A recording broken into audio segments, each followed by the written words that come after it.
Life in Dalsland, Sweden, 1860s to 1870s. Dalsland in the 1860s and 1870s was a quiet rural province of southwestern Sweden, a land of dense forests, clear lakes, and small farms. Life moved at a slow, steady pace with the rhythms of nature. Summers were short but could be surprisingly warm and filled with long hours of daylight. Winters, by contrast, were long, dark, and cold. Snow often blanketed the fields and roads from November to April. Families huddled around warm stoves in the evenings, listening to the wind outside their snug timber cottages.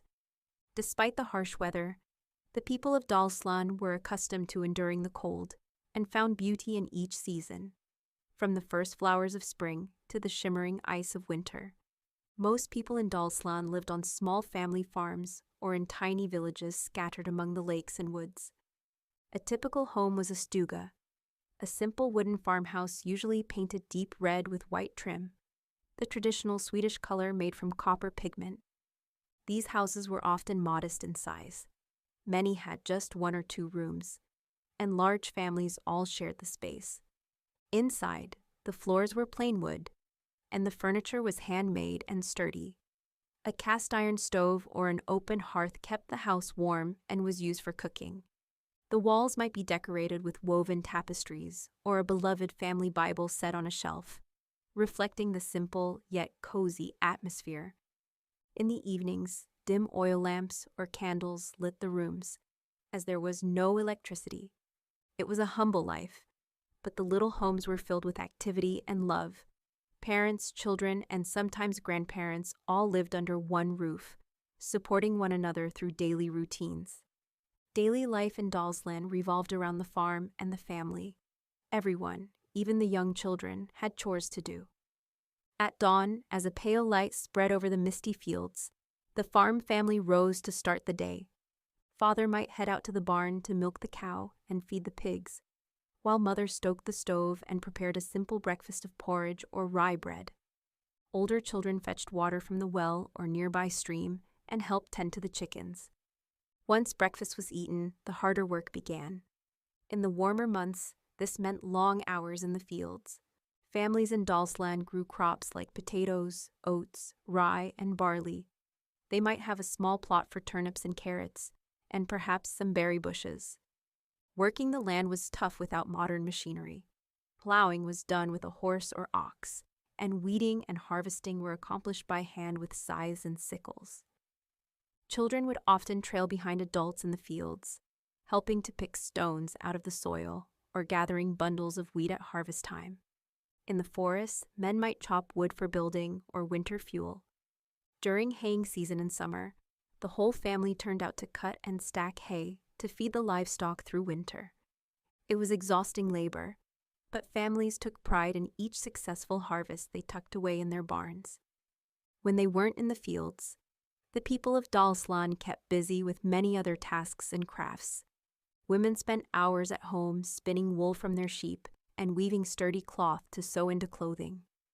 Many families made almost everything they used, from wooden tools and carts to homespun linens, because store-bought goods were costly and often hard to get. Mothers taught daughters how to bake the dense, dark bread that was a Swedish staple, to churn butter, and to preserve food for the winter. In the fall, they stored potatoes and turnips in a cool cellar and salted or smoked any meat they might have, perhaps a pig slaughtered in late autumn, to last through the cold months. Men repaired the cottage roof, fashioned new handles for broken rakes, or carved wooden utensils. Despite the constant work, there was a sense of self-sufficiency that gave people quiet pride. They survived by their own hands and the bounty of their land. Family and community were at the heart of rural culture. Family life in Dalsland was typically orderly and loving, guided by both tradition and the Lutheran faith. On Sundays, work paused for the Sabbath.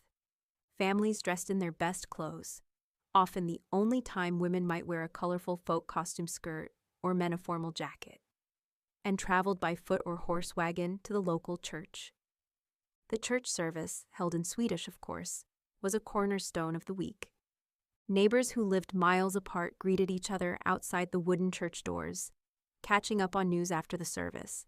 Children were expected to be on their best behavior, sitting quietly through long sermons and singing hymns from the psalmbook, hymnal. After church, families might share a modest feast at home, perhaps a chicken that had been saved for a special meal, or a rare treat of coffee and sugar if they could afford it. In those years, coffee was becoming a favorite in Sweden, and even farming families would offer a cup to guests whenever they had some on hand. Though leisure was scarce, the people of Dalsland did find moments of simple enjoyment. Village gatherings happened on holidays and after the hardest work was done. At Midsummer in late June, communities celebrated the longest days of the year by decorating a maypole with leaves and wildflowers. Young and old danced around the pole in the soft evening light, singing traditional songs that their ancestors had passed down. Children laughed and chased one another while parents clapped in time to the fiddle music. It was a brief respite from work and a highlight of the summer.